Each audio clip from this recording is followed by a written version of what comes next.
नमस्कार, वंदे मातरम। दोस्तों, स्वागत है आप सबका सैनिक पाठशाला में। आज के वीडियो के 4 जानकारियों को लेकर आया हूं दोस्तों, जैसे आप बोर्ड पर देख पा रहे हैं। दोस्तों, एसीपी और एमएससीपी के लिए कुछ क्राइटेरिया होते हैं। हालांकि एमएससीपी के लिए तो बहुत कम क्राइटेरिया हैं, लेकिन 2006 से पुराने पेंशनर्स का जो एसीपी का मुद्दा है, उसको पाने के लिए कुछ क्राइटेरिया को फुलफिल करना होता है। इसके ऊपर रिकॉर्ड ऑफिस का एक लेटर दिखा के आपको जानकारी दूंगा। दोस्तों, कुछ पूर्व सैनिक जो कि 1964 के बाद के भर्ती वाले पूर्व सैनिक, उनकी मृत्यु हो जाने पर उनके घर वालों को, जवान और जेसीओ के घर वालों को 20,000 रुपए और अधिकारी के घर वालों को 25,000 रुपए मिलने का एक स्कीम है। उसके बारे में भी आगे आपको जानकारी दूंगा दोस्तों। और साथ ही साथ माननीय हाईकोर्ट का एक जबरदस्त फैसला आया है जो कि डिसेबल्ड सोल्जर के फेवर में है। ये एक बहुत ही मोटिवेट करने वाला फैसला है माननीय हाईकोर्ट का, उसके बारे में भी जानकारी हासिल करेंगे। और दोस्तों, ओआरओपी में सबसे ज्यादा एलिजिबल यानी कि सबसे ज्यादा ओआरओपी का फायदा किनको मिलना चाहिए? आप क्या समझते हैं किनको मिलना चाहिए? जिन्होंने सुप्रीम सैक्रिफाइस दे दिया अपनी जिंदगी का। यह एक विडंबना है कि जिन्होंने सबसे बड़ी शहादत, सबसे बड़ी कुर्बानी दी, उनको भी सही ओआरओपी एक्चुअल में नहीं मिल पा रहा है। इसके बारे में भी आगे आपको पीपीओ दिखा के समझाऊंगा दोस्तों कि कितनी बड़ी विडंबना है ये। तो आगे बढ़ेंगे इन्हीं विषयों को लेकर के। आगे बढ़ने से पहले दोस्तों, मेरा हमेशा की तरह आप सबसे आग्रह है, अगर सैनिक पाठशाला चैनल का वीडियो आप पहली बार देख रहे हैं या अभी तक चैनल को सब्सक्राइब नहीं किया है, तो चैनल के साथ जुड़े रहने के लिए, इसका हिस्सा बने रहने के लिए और आपसे जुड़ी हुई भरोसेमंद ऑथेंटिक जानकारियों को पाते रहने के लिए चैनल को सब्सक्राइब जरूर करें। चलिए आगे बढ़ते हैं दोस्तों। सबसे पहली जानकारी, एमएससीपी में कोई क्राइटेरिया नहीं है, मगर एसीपी में आपको प्री 2006 पेंशनर्स को कुछ क्राइटेरिया पूरा करने पर ही मिल पाएगा एसीपी। जी हां दोस्तों, एमएससीपी में केवल 2 ही क्राइटेरिया हैं। एक, आप प्रमोशन के लिए अनविलिंग नहीं होने चाहिए और आपको कोई ऐसा पनिशमेंट नहीं मिला होना चाहिए जिससे आपका प्रमोशन रुक जाए। ये 2 कंडीशन अगर आप पूरा करते हैं तो 8, 16, 24 में आपको नायक, हवलदार और नायब सूबेदार का एसीपी एमएससीपी लागू है और एक ही रैंक में 8 साल पूरा होने पर अगले रैंक का एमएससीपी लागू है। ये रूल है। लेकिन एसीपी के लिए ऐसा नहीं है। एसीपी में कुछ और भी क्राइटेरिया हैं जो फुलफिल करने होते हैं। एसीपी दोस्तों 2006 से पुराने कुछ पेंशनर्स को लागू होता है। चलिए रिकॉर्ड ऑफिस का लेटर दिखा के आपको समझाता हूं। दोस्तों, ये रिकॉर्ड ऑफिस का एक लेटर है जिस लेटर में एसीपी के कुछ क्राइटेरिया के बारे में बताया गया है, यानी कि एसीपी पाने के लिए क्या क्या फुलफिल करना होता है उसके बारे में बताया गया है। आर्मी हेडक्वार्टर का लेटर का रेफरेंस में ये जानकारी रिकॉर्ड ऑफिस ने पेंशनर को दी है।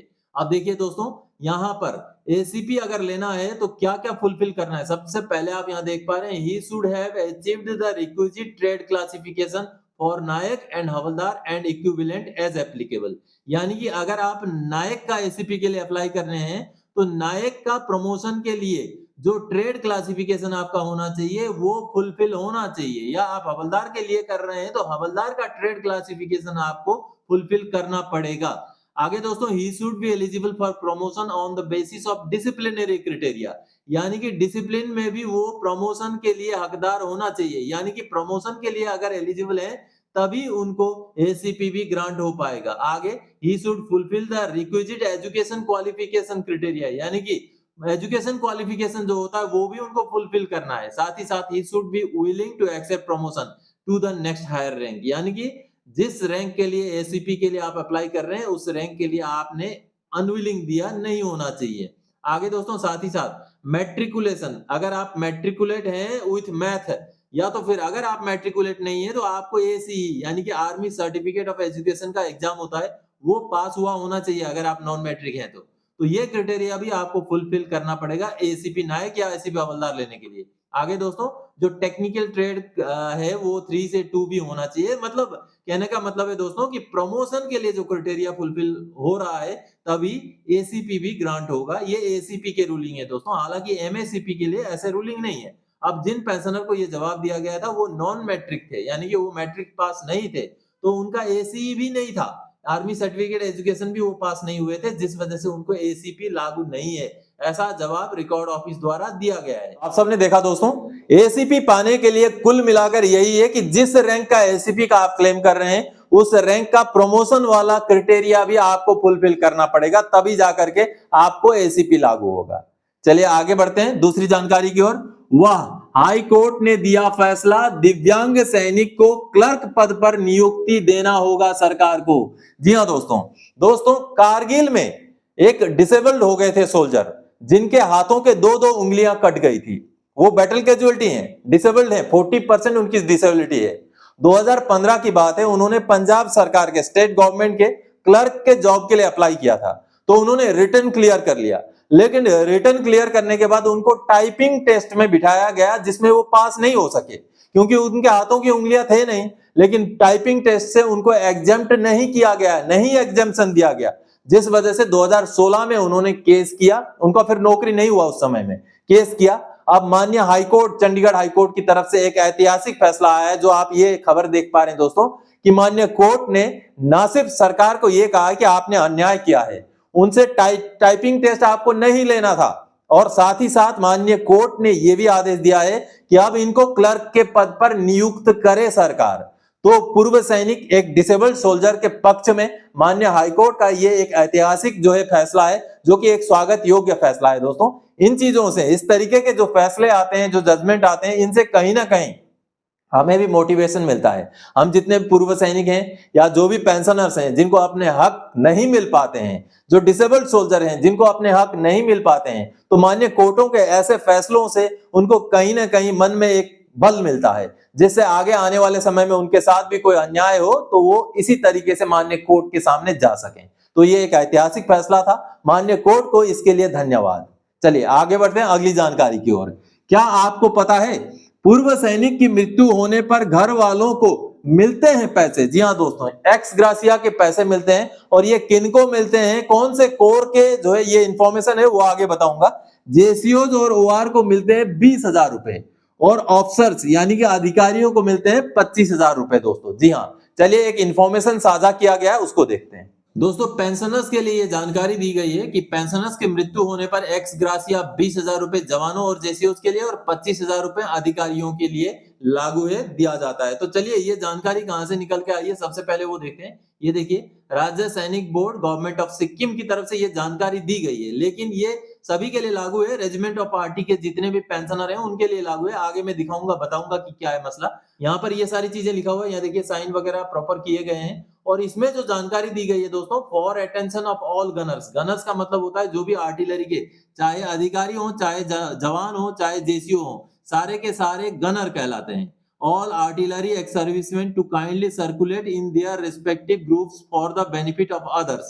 On death of ex-artillery personnel, the death certificate should be forwarded to. यानी कि पेंशनर का डेथ होने पर, जो आर्टिलरी के जो रिटायरी हैं उनका डेथ होने पर उनका डेथ सर्टिफिकेट भेजना है। कहां भेजना है? The regiment of artillery association RAA, Nashik road camp 422102। यानी कि रेजिमेंट ऑफ आर्टी एसोसिएशन में उनका डेथ सर्टिफिकेट भेजना है। किस चीज के लिए? This is for the purpose of claiming ex gratia grant of rupees 20,000 for JCOs and OR and rupees 25,000 for officers। यानी कि death certificate regiment of arty association को भेजना है, ताकि एक्स ग्रासिया का क्लेम 20,000 रुपए जो है जवानों और जेसीओस के लिए और 25,000 रुपए अधिकारियों के लिए क्लेम किया जा सके। ESM enrolled after 1964 and paid contribution to RAA are eligible। यानी कि जो 1964 के बाद जो भर्ती हुए हैं और जिन्होंने RAA का कंट्रीब्यूशन दिया हुआ है, उनको ये लागू है।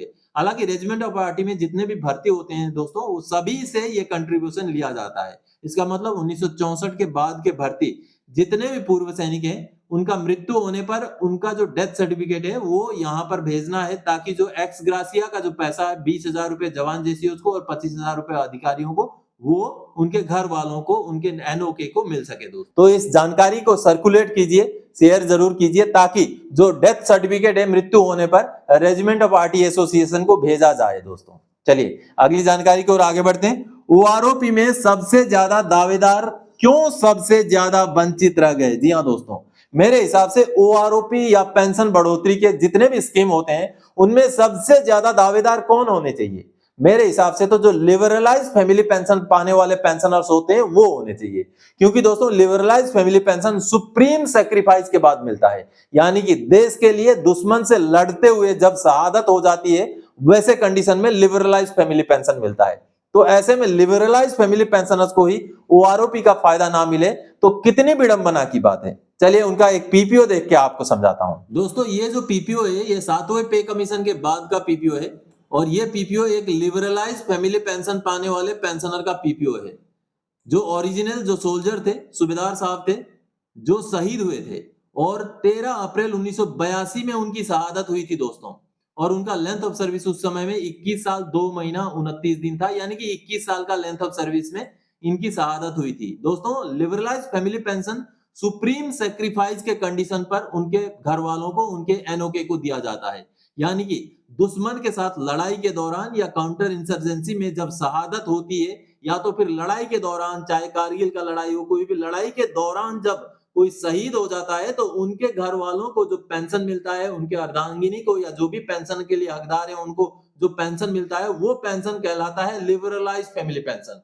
लेकिन विडंबना देखिए दोस्तों कि ओआरओपी तो लागू हो गया, ओआरओपी में पेंशन की बढ़ोतरी भी हो गई बहुत सारे पेंशनर्स की, लेकिन लिबरलाइज फैमिली पेंशनर जो कि सबसे ज्यादा हकदार हैं फैमिली पेंशन बढ़ोतरी का, उनका पेंशन में ओआरओपी के तहत पेंशन की बढ़ोतरी ना होना एक बहुत विडंबना की बात है। आप देखिए ये जो पीपीओ है यहाँ पर आप देख पा रहे हैं 1 जनवरी 2016 को ये जो फैमिली पेंशन प्राप्त करते थे, liberalise family pension basic pension 57,311 रुपए, 21 साल लेंथ ऑफ सर्विस है, 21 साल लेंथ ऑफ सर्विस के सूबेदार साहब हैं। इनका पेंशन जो है 2016 में ही 1 जनवरी 2016 में ही था 57,311 रुपए। और ये 57,311 रुपए कैसे बना था वो भी आपको दिखाऊंगा।